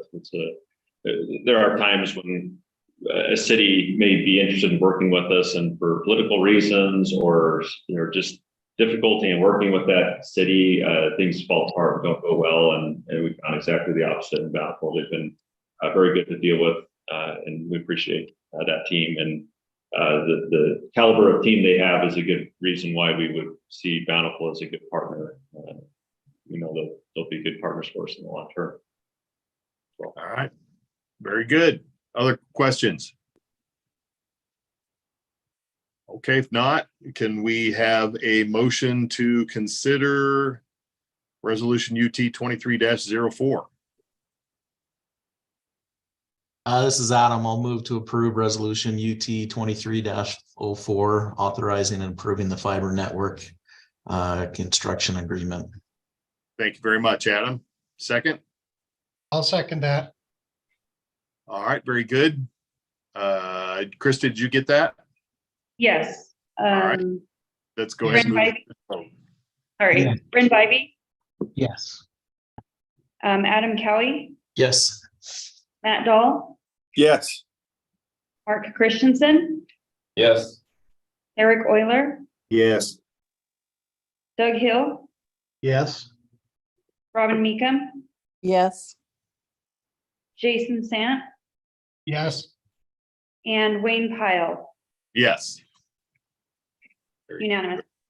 All right, very good. Thank you. Okay, let's move on to item number 7, resolution UT 23-05, approving the selection of an auditing firm for the upcoming year. Jason? Yes, there's information in your packet talking about the criteria we use, but I did want to bring up that the selection of an auditor is something that is chosen by the board of directors, because that's who they report to and that's who they give their findings to at the end of the year. Want to talk a little bit about the process we used at Utopia to go through an RFP and to look at choosing an auditor. I got with the members of the finance committee, which are the finance directors for Orem, West Valley, and Layton. And the 4 of us put together an RFP that was reviewed by all 4 of us. We sent that out to all the auditing firms we knew of and solicited response. The RFP included criteria for both expertise and other things that the auditor would have, along with cost. We received 4 proposals, with one of the proposals backing out before we did interviews. The interview panel that helped score the proposals consisted of me and the 3 other finance directors who were on the finance committee for Utopia. And in both expertise and cost, we chose our current auditors, Keddington and Christensen, are the ones that were recommended by the committee that looked at the proposals. Like I said, they were the lowest in cost. There was one difference from the memo that I sent out from what I actually looked at when I looked at our RFP. We asked for a longer term bid than 5 years from the auditing firms, and Keddington and Christensen did come back with a 6-year time period on their proposal. So if you do approve this, it would be for a 6-year term is what we're looking at. And there are current auditors and have been our auditors for at least since 2010 when I became involved with Utopia. I know I'll just leave it there and see if there are any questions. I know there were some additional questions in the UIA board meeting. Doug, would you like me to go over what we talked about in the UIA board meeting? I'll leave that up to you. I did raise a question as to what is the best practice for using the same auditor for multiple years, more than 5 years. And I know our finance director feels like if you're going to use the same term for more than 5 years, that at least the partner should be changed. But I think in the UIA meeting, there were a number of people who were comfortable with going with the same partner for a longer period of time. So UIA ultimately approved the auditor, but I don't know if anybody on Utopia board has that concern of using the same firm and the same partner for multiple years. Yeah. I will say, I do know that in the 10-year, at least since 2010, when I was involved, it was a different partner. The first, I don't remember how many years off the top of my head. Frankly, this didn't come up in the committee as part of my issue, and I really wasn't really prepared for this. But the other thing that was brought up is we have had a change in staff they're working with. So that definitely is a change for at least one side that we're looking at here. But I welcome any other comments on this issue. Other comments? And thank you for that, Doug. Other comments or questions? Jason, just a real quick question. I should ask you in the UIA meeting, but the 175.5 that Keddington and Christensen bid in your analysis there, that's an all-inclusive cost for Utopia and UIA? It is for 6 years, yes. And the way the letters in the packet are, they have half the cost going to Utopia and half the cost going to UIA. And that's how all the bids were. They were all inclusive for both. Thank you. Other questions? Thank you for that, Derek. I had actually already forgotten. Jason, how many actual bidders did we end up having? I know one dropped out. We had 4 and then one dropped out. So 3 that were interviewed by the committee. We had 3. Okay. And does the 6-year provide for, I haven't actually looked at the terms. Does it provide for an escalator, or is it the flat fee the whole time? It's a set cost flat fee. Okay. And did you have discussion with them about switching the partner? We did not. That was not something that came up as we went through the committee as we spoke about it. I do know that you can ask auditing firms to switch that partner during the contract. We've done that in the past before the old contract expired. So if that's something that we would be interested in doing as a board, I think we could do that from year to year. I just recently went through redoing the RFP for our audit services. And we actually did that same thing, Doug. We kept the firm, but we switched the partner. So I think that is actually a good suggestion. At what point would we want to, I'm not sure how long our current partner has been on the engagement. At what point would we want to say we would like to request a partner change? How many years? Well, first thing I would do is go back and find out how many years we do have. I heard you refer to 2010, and I think you said, Jason, you're not sure how long the current one's been on. I'm not sure when the change happened. I just don't remember thinking back on the history. Okay. Well, that'd be my first question. How long has the current one been on? And my answer, but the reason I'm asking is if it's 5 years, do you want me to look at changing it? If it's 10 years, do you want me to look at changing it? Do I have kind of a line where you'd really want it changed? Yeah, great question. Okay. Preference in the board? I think 5 years is a best practice. Yeah, I kind of concur. Anybody else have any other thoughts?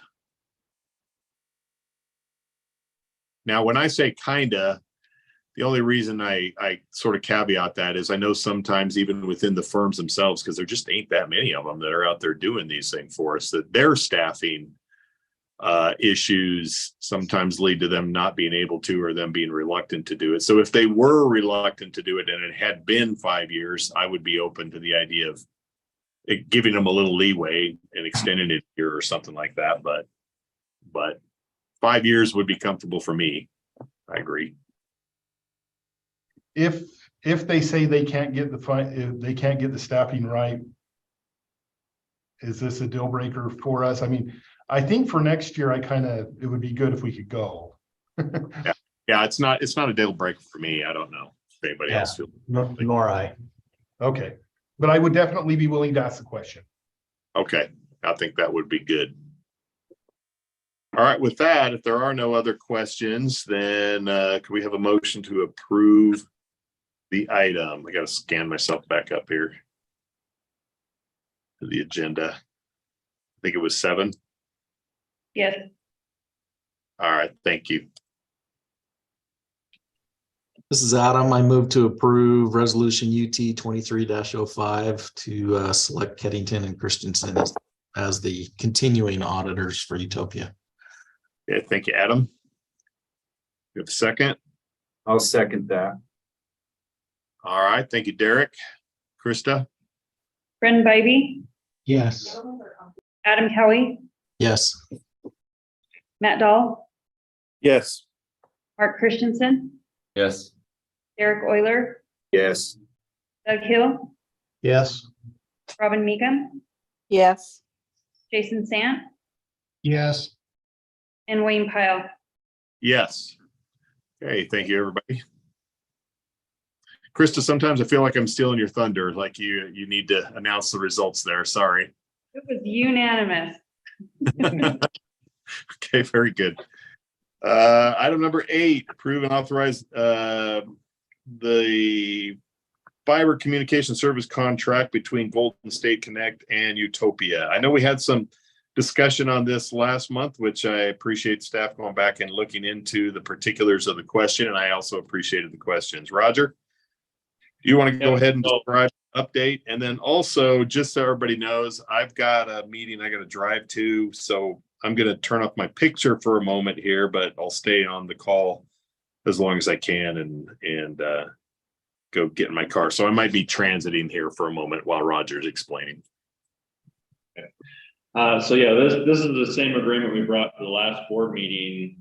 There was discussion that came up about the term of the agreement and like, hey, we don't really want to get stuck into an agreement long-term that we may not like the terms of, or this relationship. And where there wasn't a specific project that actually been approved, it seemed like there'd be no downside to reducing the term of just, whether it was 30 days or 90 days or even a year. The problem is, at the time, I hadn't thought of any ramifications of decreasing that term. But since our meeting, as we discussed it with Golden State Finance and others, we realized this is kind of a problem for them in the sense that they're not able to finance projects. You know, they're going to go out there and raise financing, issue bonds, use a loan loss reserve fund that the state has put aside for guaranteeing bonds. And it's an enormous opportunity, but if they're going in there and saying, okay, now we want to do this project, we have the funding or want to raise this funding or secure it, and our partner for making these projects happen can walk away at any moment, it becomes a problem. So we obviously still would bring to the board the specifics of any project that we obligate ourselves to, but just the idea of this agreement that kind of becomes some basis of term for a relationship between us and them. It's important that they at least have some period of time to point to, so that it doesn't scare off bond investors or any other partners involved in this. And so we actually, as we looked at it, we said it's in our best interest to have term too, because we only do these agreements if they're financially beneficial to us. So for us to go in there and get a system propped up and running and start growing revenues and getting customers, we don't really want them to be able to just walk away from that relationship. You know, by that point, we've put ourselves into a position of generating significant revenues.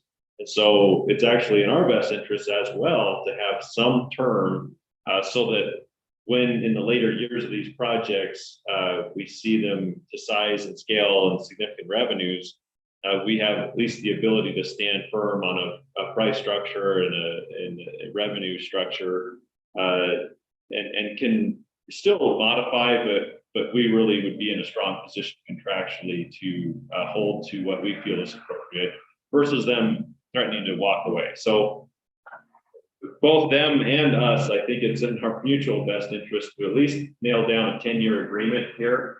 And it kind of kills their ability to move forward at all if we don't give them some sort of term on this agreement. So that's the thoughts of bringing this agreement back for consideration with the original term of 10 years, just as a facilitator. And again, as it stands right now, this agreement doesn't actually obligate us to any specific projects. It just says that we're here with the intent of doing that.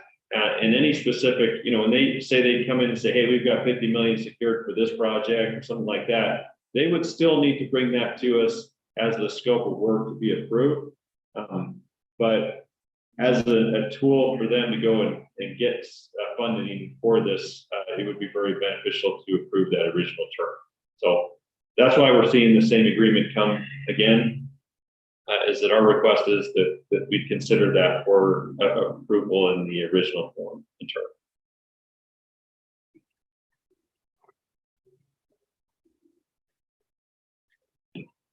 So if we've got Wayne, okay, good, still got you.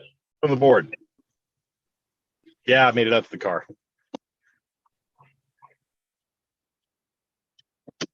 I appreciate you having the conversation with this group out of California, Golden State Authority, Connect Authority, and at least discussing those terms. I think I was initially at the other board meeting a little bit hesitant with that length of time, and have just had some bad experiences.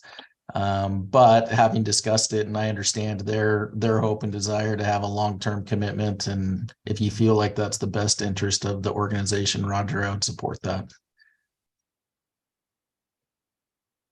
Yeah, I agree with Adam. I also was questioning that originally, but makes sense. If I might also just add a comment, and I don't think I talked much about this in the last meeting, but I have been involved in a sort of a liaison or representing the face of Utopia standpoint to the Golden State people.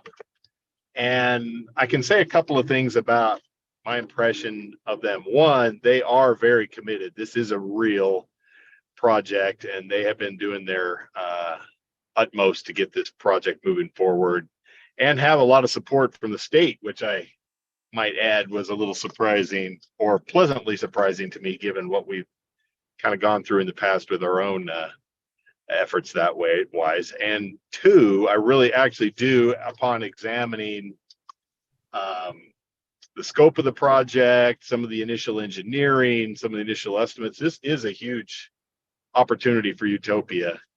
I believe. And so therefore, yeah, I think Roger's approaching it from a good and cautious standpoint. This agreement doesn't commit us to any actual projects, as he mentioned, and anything like that. Next step wise, obviously, we would be bringing back to the board. So just adding that as my 2 cents, just experience with the folks out there at Golden State. Okay, are Wayne, there other, oh, go ahead, Roger. This is Derek. Roger, so Oh, Derek, go ahead. yeah, so obviously there's significant upside to Utopia here, you know, financial, some revenues. With the exception of potentially your staff, your time as being a downside, is there any other things that we should be concerned about as potential risks associated with this contract? So the way it's structured, not really. I mean, we've really tried, well, intentionally, we have put the things that to be worried about on their side of the responsibility, right? We're not going to have employees in California. We're not going to be doing the construction ourselves, right? They're going to be issuing their own RFPs and having construction contractors. But it's really like, here's the standards for how this should be designed and built. And this is how it would work, just like Utopia. And then the things we can do remotely, you know, we can do from our NOC and our network engineering team. So there would be some impact to us. And we did some modeling a while back where we said, you know, if this thing really went to scale, you know, we may need as many as 15 full-time employees, but at scale, that would be a $700–800 million project with revenues back to the comment made earlier from Brent Bybee when he's saying, hey, when do we pay 100% of the debt service? You know, would make a lot of progress towards paying debt service and being a tool that we could use to generate a lot of revenue off of those systems. So, you know, we're not staffing up ahead of anything. We would benefit significantly from our economy of scale and do as much as we can remote. Some of the stuff we would do, construction management oversight and some things, but again, these would be employees housed here and for the most part plugged into our already good economy of scale, and only to the extent that these are very profitable relationships for Utopia. No, I appreciate that. I obviously my perspective is I see the upside, and obviously staff time was, you know, something that concerns, I think it concerns some of the board previous, but I think it's something we take a shot at, and I'm excited about it. So. And just a little bit of an idea of what they're contemplating. I mean, they have 40 counties that are looking at projects, but we know there aren't really feasible projects in all 40 counties, and at least with just financing, building, and hoping to have the revenues. So they're approaching a lot of different opportunities of grant money and also a loan loss reserve program and other things. But some of the things kind of trickle to the top where you say, hey, this is a really great project.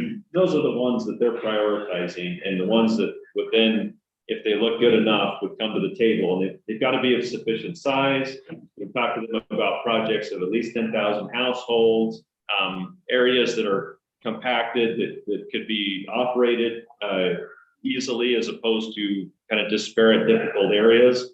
So as these projects kind of come together and coalesce and feasible, you know, move into real projects and get financing, at that point they would come here and we'd be talking, you know, here's a map and here's the customers, here's the project to be built, and here's our role and how we would operate that.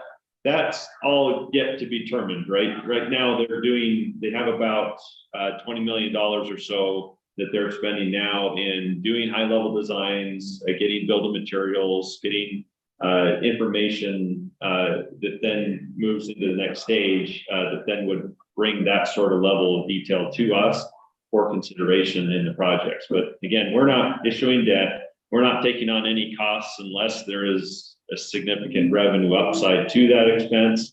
We're not buying materials. We're not staffing people in California type of thing. It's very much like an Idaho Falls type relationship. You know, I'd say like Bountiful, but Bountiful is actually a lot more hands-on, and we're taking more revenue from that system because we're taking on more roles. But with the California projects or RCRC, Gold State Connect, it'd be much more similar to Idaho Falls. And with Idaho Falls, we can point to that being, we've taken on very little risk, if any, and very little burden operationally, and have taken on a significant revenue versus what the impact to the organization has been. Okay, thank you, Roger. Other comments or questions? All right, Krista, you're gonna have to help me through this since I'm in the car and I can't see the agenda. So can we get a resolution, or I'm sorry, a motion then for consideration of resolution, and which one is it, Krista? So it's not technically a resolution, it's just to approve and authorize the executive director of Utopia to finalize and execute the fiber communication service contract between Golden State Connect Authority and Utopia, and further to negotiate addenda and amendments to the contract. Perfect. Thank you for that clarification. Can I get a motion to that effect? This is Adam. I'll move that we approve the contract as stated. Thank you, Adam. I'll second. Doug? Thank you, Doug. Appreciate that. Okay, Krista, back to you. Bryn Bybee, Yes. Adam Cowie, Yes. Matt Dahl, Yes. Mark Christensen, Yes. Derek Euler, Yes. Doug Hill, Yes. Robin Meekum, Yes. Jason Sant, Yes. and Wayne Pyle. Yes. And that's unanimous. Okay, thank you, Krista. I believe the next item on the agenda is the finance report. Is that correct? Yes. Okay, then I'll turn the time over to Jason. Okay, thanks, Wayne. I'm sharing my screen really quickly just for the update. This is just a normal finance report that we look at. The first few columns here show the 10 months ended June or April 30th, 2022 versus April 30th, 2023, and our change in revenues there. Biggest change obviously is going to be the network operations revenue from UIA. That's 1.5 million higher coming into Utopia from UIA based off UIA operations and new customers. The last four columns here show the projected for the year end versus budget. Residential and commercial revenues are behind what we would expect them to be for year end. Bandwidth fees and access fees for fiber lease are ahead of that. Network operations revenue from UIA is about 2% behind what we expect it to be at year end, and that's consistent with what we're seeing in UIA. We're projecting to be a couple 100,000 low there. The miscellaneous operating revenue, where we expect it to be really high, that's because we are passing through our inventory to Idaho Falls and Yellowstone Fiber, as I spoke about in the budget revision. So we are going to be, it looks like about 400,000 low on revenue. The good news is we're also going to be lower, much lower than that on expenses, primarily in payroll. The new positions that were hired in the budget were projected for a full year, but a lot of those were hired later in the year. Also, we've had difficulty filling some of our positions during the year, and that's led to savings in payroll for the organization.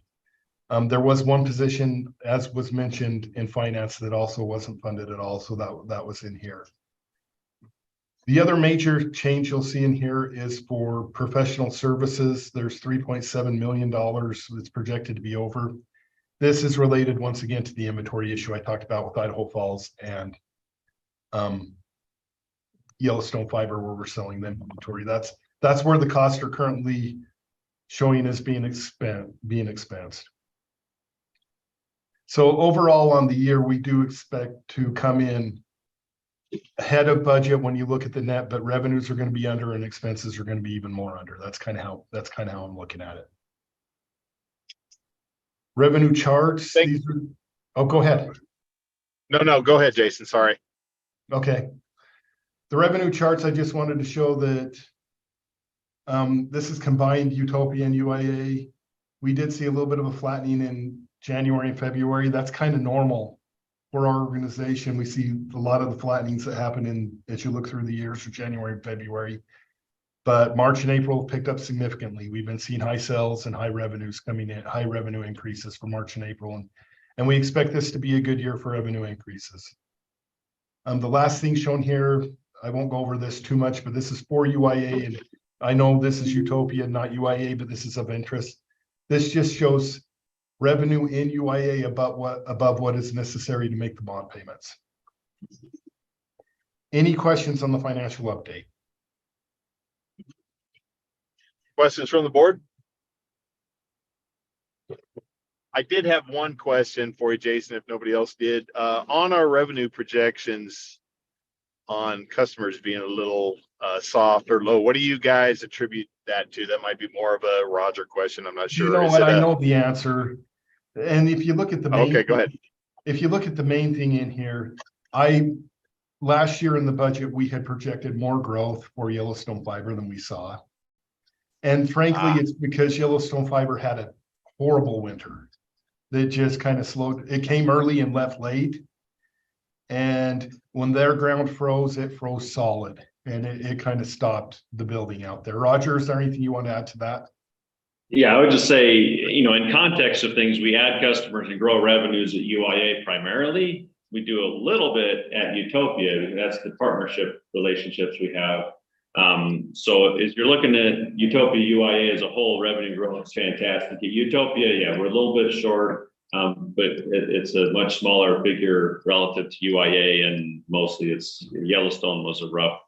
It's not gone like we'd hoped, mostly because the winter has been very rough there and it's delayed us.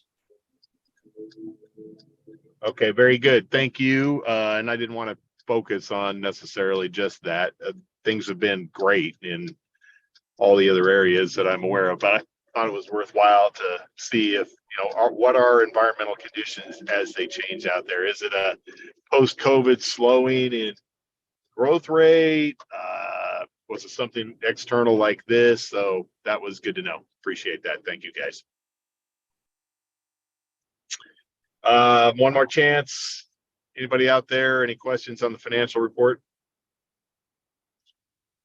If not, then let's go to the director's report. And I'm going to have to drop off at noon, by the way. So if we make it past noon, Adam, will you pick up for me in closing out the meeting? Yeah, I can do that.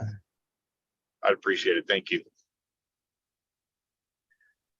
Okay, I'll just jump in. This board packet is the first time we have included our subscriber report. Historically, we felt like that was a little bit protected as far as information, but lately we've been kind of pushing for a little more transparency, and we've had suggestions from board members of making that more public. It was just as an interesting side note, it had come up in the Bountiful discussion where some critics had come up and said, hey, you guys shouldn't do this project because the projected take rates in Bountiful are higher than what they are in these various cities nearby. And it was like, well, yeah, but you're using pre-COVID numbers. If you just had our subscriber report from, last couple of years, you'd see that the demand and take rate are way beyond what they need to be for the project in Bountiful to be successful. So it was like unnecessary criticisms against Utopia and Bountiful by not having this information out there. We don't see any negatives really because the data is so positive.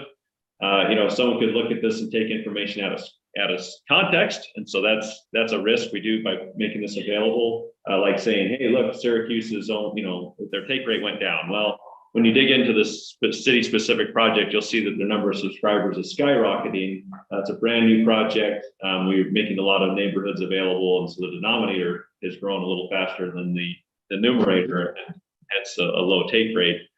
There's also some anomalies in there. We have low reported take rates in West Valley and Midvale.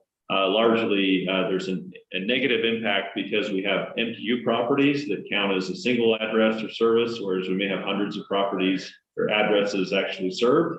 And that's something that we've got on our to-do list of improving our reporting so that we don't underreport those types of subscribers. But that does affect us negatively, and out of context could be used as a criticism. Clearfield is the same thing, where our revenues have actually been phenomenal in those cities.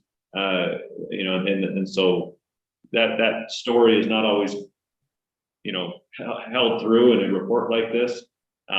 So again, that's a risk we have by putting out there. But other than a few anomalies here and there, you can see demand is up. It's up everywhere. If you dig into the city specific reports, you can see we continue to add customers everywhere, and not just in quantity, but even intake rate. That has been a consistent trend. We still get people coming in and say, yeah, but satellite's gonna put you out of business, and now we've got 5G, and now we've got this and that.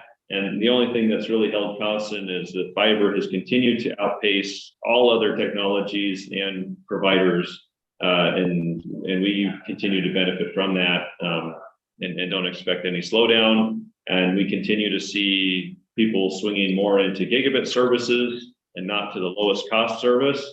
And so that's another indicator that not only is fiber good, but the higher speeds that we offer in our higher tiers is becoming increasingly popular. We crossed 55,000 subscribers in this report, which is an exciting milestone. We do not yet have addresses in here for Santa Clara, but that has been released, and we have installations being scheduled this month. So we're excited to start seeing those installations ramp up, and installations are going very fast in Syracuse and Pleasant Grove, and Cedar Hills will shortly have addresses coming on board as well. So a lot of good things happening. To Jason's comment earlier, we expect this to be a very good year for growth, and that is true. Some of these city partnerships that we've got in place are very good demographics, very terrible competition, which is good for us. It means we'll get good subscribership and take rates, and so we expect to have a great year.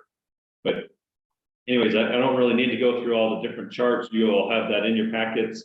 We're expecting to continue to put those in the packet, so you always have them available. Obviously, at this point, we consider them a public document. Please feel free to share those with your boards, with your city, to kind of show where we're at on our different projects, how subscriber growth is up. If there are anomalies, sometimes there might be a blip or an error in data or something here and there, and we may not always catch it. Please let us know if something looks wrong, or if we need to provide some sort of explanation. So anyways, that's the update as I've got it. Any questions or concerns? Yeah, questions from the board. I'm still here for a couple minutes. Looks like I might make it.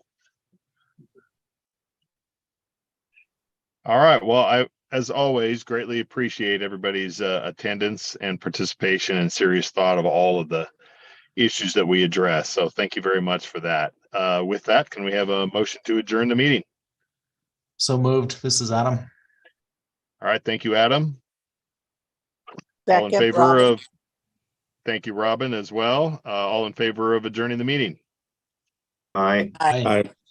Hi. All right. Thank you all, and have a great month.